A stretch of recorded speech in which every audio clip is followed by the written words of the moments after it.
Да, играл съм я играл. Искаш ли офицера на гръчи царицата? Здрасти, баце! Опа! Арега!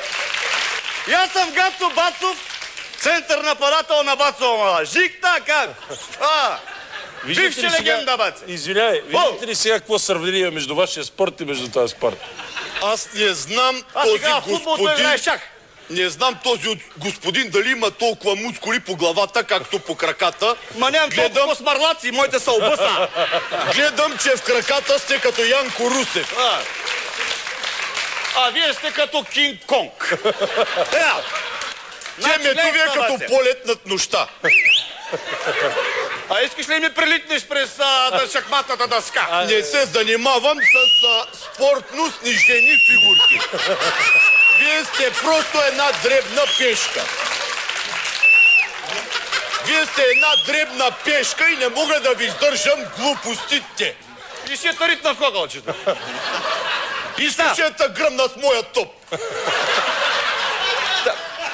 Аз мога ли двамата да ви го надея? Не дай бачи, че това лежа за убийство на шахматист. Сяде. Сега, баце, да ви кажа я къв съм. Къв си? Аз съм бивша легенда, баце. Да. Що вече съм от Челси, Знаеш ли вече към е химна на Челси? Къв е? Кокошките нападнаха в остая.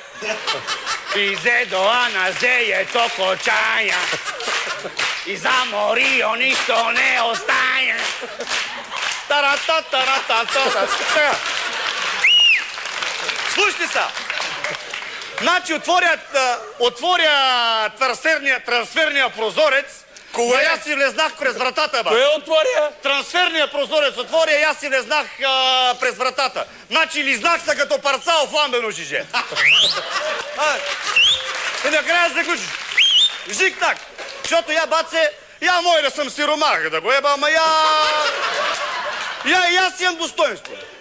Лично е това пущиняк Роман Абрамович, оня пяница ма купи. Маки, без пари моля ма купи. Я отидох за идеята от Челси. Значи, сади каква ми беше идеята. Викам си, малин. Я веднъж да влеза да играя в чужбина. Малин. Ще ги изам скръпите. Ще дам. Оттам ще ме забележи начи некой голем отбор и ще стане Мамси Джейс. Какво викаш, нищо ли? Я съм си парче футболист, баци. Я още от първия ден, като стъпих на терена, им взеха къла. Това пасове, знаеш, аз се лизгам по терена.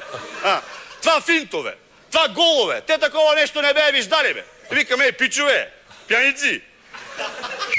Представете ли са, ако имам и топка, Маринга.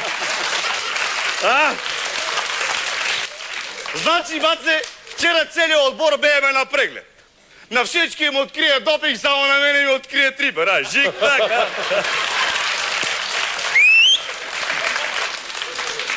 тактик. Значи, доктора на отбора ми вика, Гацо, да го лекуваме, това трипер стига се дръгнал като прасе охойчина. Викам, как ще го лекувам, бе? Абе, фелчер, и аз толкова мъка го фанах, сега ще го минем. Абе, от тук, бе,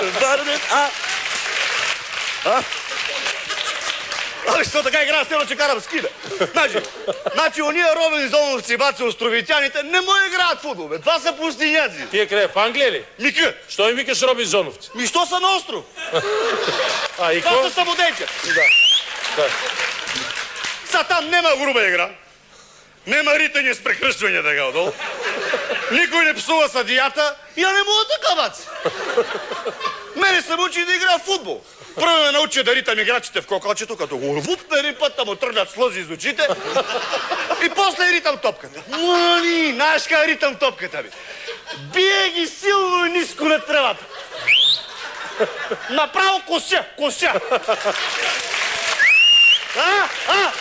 Так, гей. Ма я от Челси съм си добре, баци. Тренера вика, ще тръкаш скамейката. Макя, с работа ще ме плаши. Изтръках я даже две ръце лаки ударих. Значи стана скамейка чудо. Като седнеш на нея, като се лизеш, да си паднеш на врата, Значи нашия отбор играе винаги по план. Ние имаме една грижа. През първото полувреме отблъскаме атаките на съперника. Значи, видите? През второто тръгнала атака, а головете са грижи на другия отбор. Уния нека съдите до кога учите. Едно нещо научих от Челси. Да не показвам над съдята със среден пръст, че нема засада. Миналата седмица имаме много тежък матч. Играеме с една топка. Това футбола трябва да се играе с две топки. Една за нас, една за тех. Иначе се изтрепен, бе. Се изтрепен, казвам. Все пак това е спорт, нали? Не, това не е дръние, бе. Това финале... Оп! Ай! Сега всеки футболист ми завижда, че движа с манекенка. Има перфектни мерки. Ма била манекенка от витрината на магазин. Макя, това ме не интересува. Верно, малко става отдръбила така, бе. Ма много важно, нека да завиждат. Мен това ме не интересува, нали, бац? Венко, подай на барабанчето.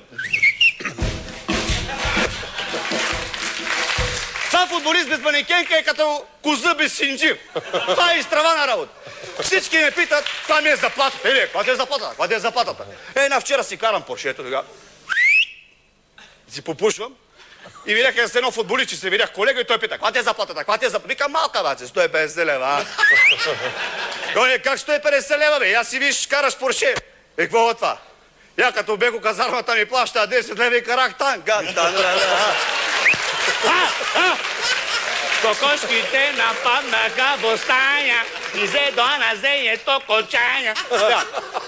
Сега сигурно се чудите като какъв футболист съм и защо Стоичков не ме викал националния. И що не те викал? Я не драпам долу там. Бал съм. Я там ми нещо... Я съм си добре, бац. Ракията съм сварил, зеето бидоня, сиренето качето, жената бременна. Моята работа съм си издържал. Мен тук ми остава само да натискам на пиене.